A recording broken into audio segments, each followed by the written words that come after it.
Coming up on today's news, recent changes in SGA leadership, how to avoid a parking ticket at NOLA's first Jazz Fest in 3 years, and Loyola's newest sports team is recruiting with scholarships to spare. Pack News starts right now.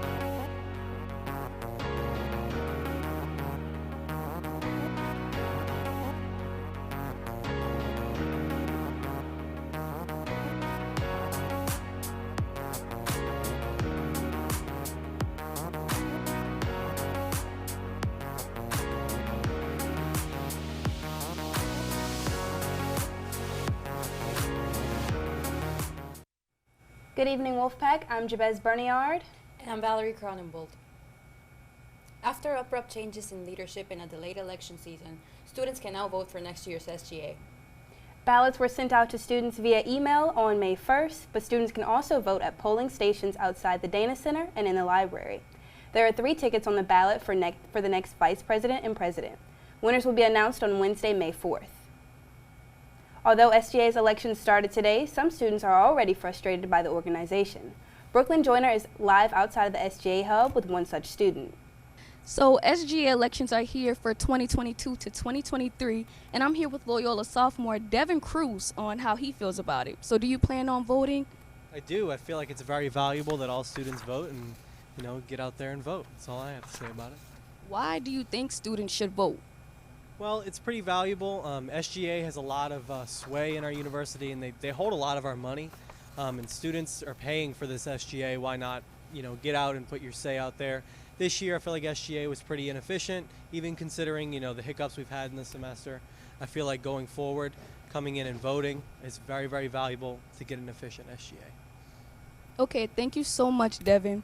For more information, be sure to check your Loyola student email for a message from SGA. They sent you a link, and they also sent you a list of people that are on the ballot. This is Brooklyn Joyner reporting from the SGA hub. Back to you. Loyola's SGA Vice President Tyler Sanchez resigned with only 2 weeks left in the semester. Sanchez said he stepped down last week to focus on his mental health and prepare for law school, but that he had been considering the possibility since March because he felt undervalued by his SGA colleagues. Speaker of the Senate, Destiny Sanders, has stepped in as interim vice president until the elections end this week. Members of the Loyola community with disabilities want the university to do more for on-campus accessibility. Although much of the campus is ADA compliant, several multi-story buildings don't have elevators, like Broadway Campus Dorm, Greenville, and the nursing building Stallings Hall, because they are considered historic. Associate Director of Public Affairs, Patricia Moret, said this exempts them from certain ADA requirements. Moret said the university plans to add an elevator to Greenville Hall during upcoming renovations, but that no firm plans are in place to add one to Stallings Hall. You can read more about this in the Friday's editions of The Maroon. The class of 2022's time at Loyola is coming to a close. Alan Dew is live in the Red Squad to tell us about one of Loyola's senior send-off events, which starts later this evening. Thanks, Jabez. Tonight at 7:30, come join your fellow seniors in watching Disney's Pixar Soul. Tonight, it might not look like a lot right now, but in a couple hours, it'll be held right here in the Red Squad. Make sure to bring your snacks. I have my gummy bears. But if you don't have anything, the event will provide you with chips, popcorn, and popsicles. Seniors attending the event will be entered to win a free diploma frame and will be announced right after the movie ends.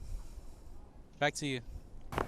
For seniors looking for more celebratory activities, next Thursday is the Senior Salute, which will feature a night of dancing, food, and a champagne toast commemorating the class of 2022. The salute will have a DJ, a cartoonist, and a 3D photo booth.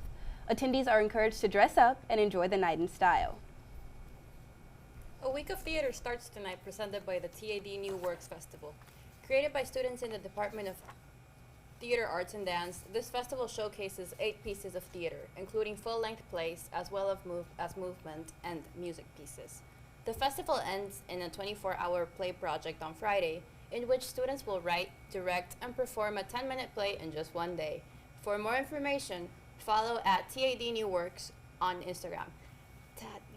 And it is festival season in New Orleans. If you're planning on going to Jazz Fest this weekend, stick around for some festival do's and don'ts.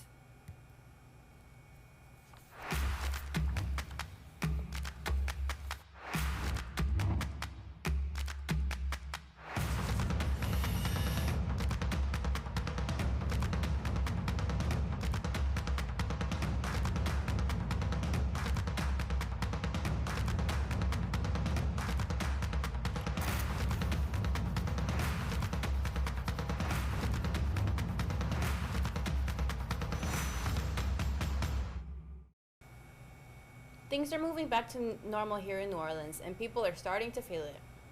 Parker Boyd reports on the return of a beloved New Orleans tradition.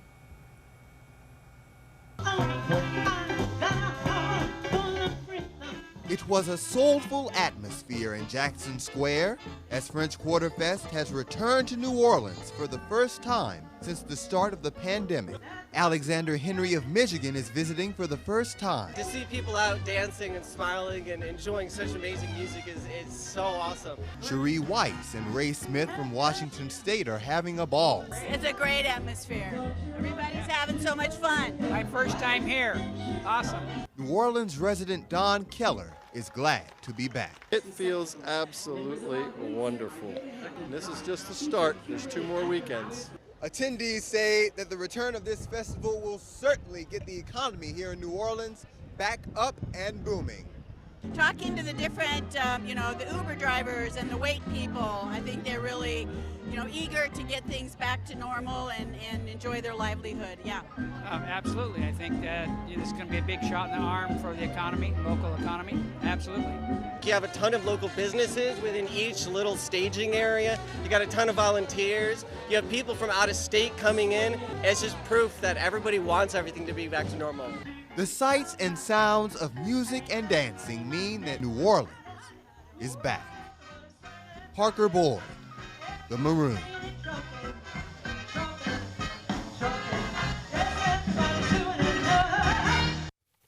French Quarter Fest may be over, but the annual Jazz and Heritage Festival is this weekend. Reporter Jacoby Rivers is here to give you some festival tips.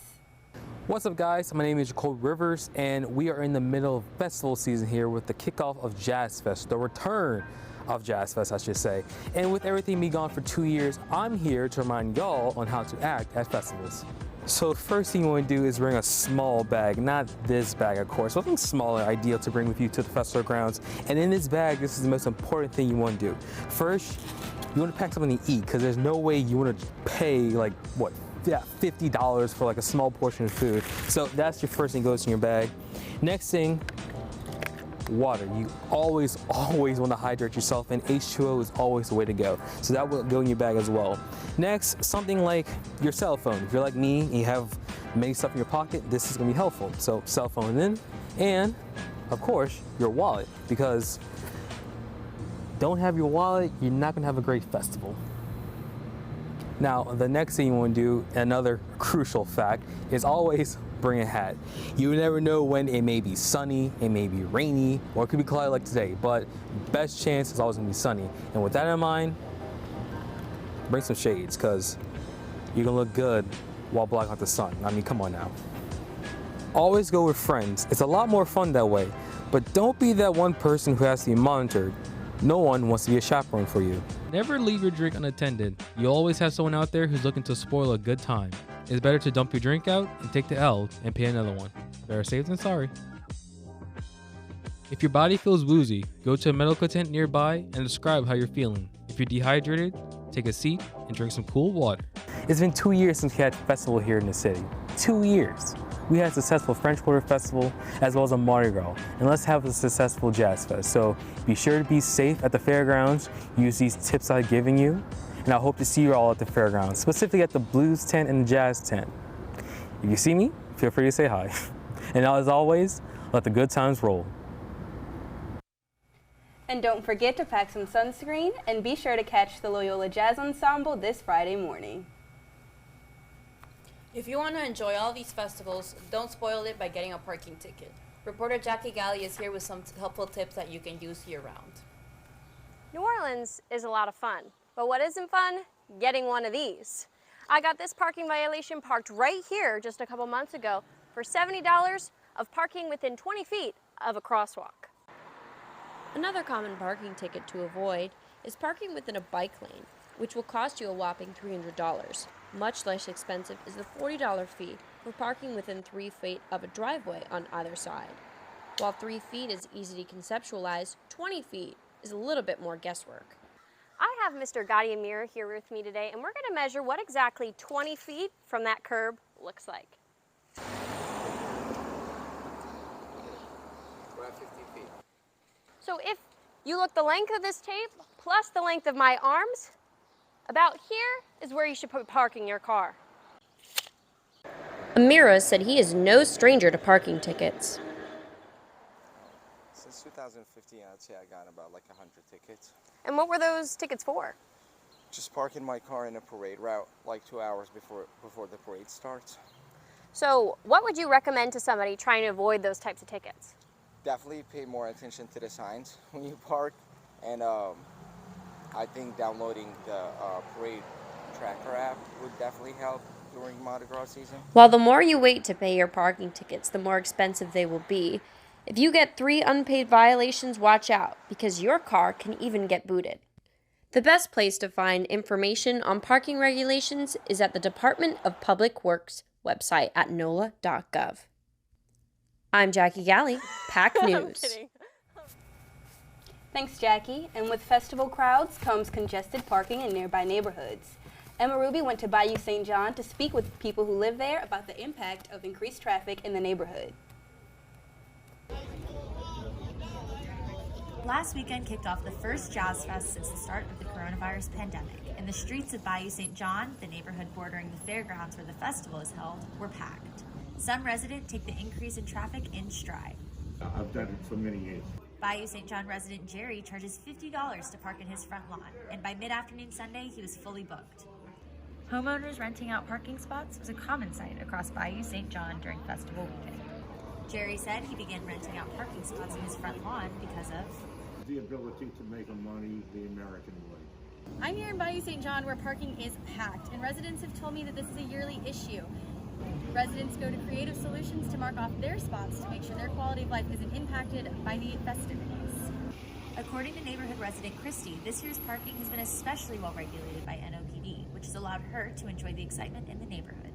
Because they do supervise the parking well.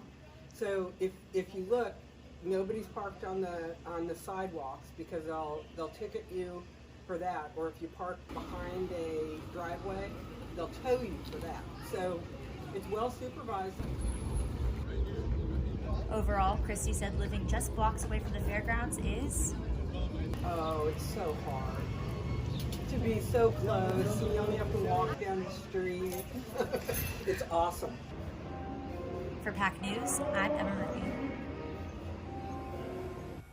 With 4 more days of festivities, there's still plenty of time to enjoy the fest, but be sure to park responsibly.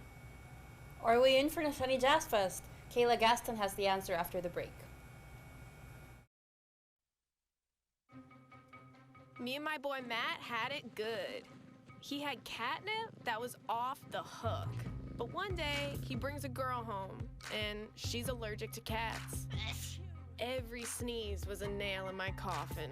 Now I'm in a shelter. It's decent, but they don't even have Wi-Fi.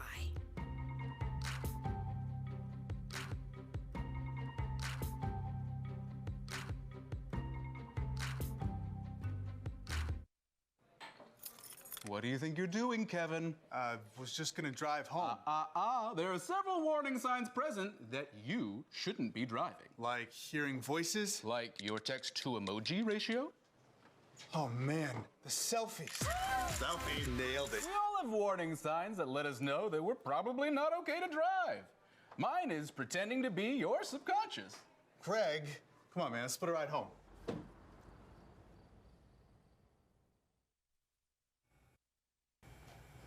Hello, Wolfpack. We are in the swing of spring, and that heat is here, so grab that sunny gear. The next 4 days will be filled with sunshine and an average temperature above 85 degrees. So until Friday, when that rain will crash the party, enjoy this beautiful weather. The humidity percentage will be in 70 on this day, so if you're attending Jazz Fest, be sure to grab your rain boots.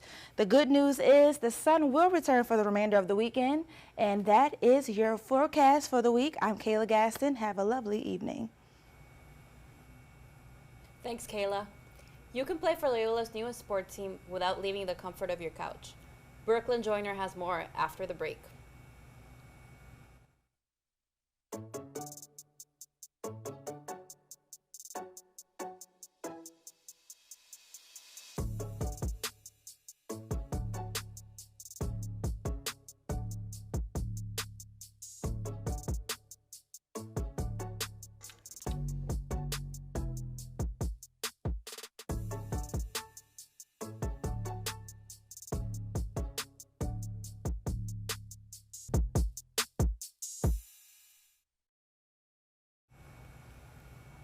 The Loyola baseball team closed out its regular season with a record of 31-20. The Pack had lofty expectations going into this season after starting the year ranked 12th in the NAIA coaches poll. The Wolfpack is now preparing for the Southern States Athletic Conference Tournament and NAIA postseason. Its next game is for May 4th against Blue Mountain College. Did you know that you can get a scholarship to play video games in college?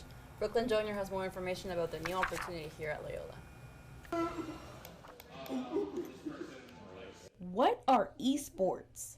It's competitive video gaming with organized teams and championships. They play games like Fortnite or Super Smash Bros.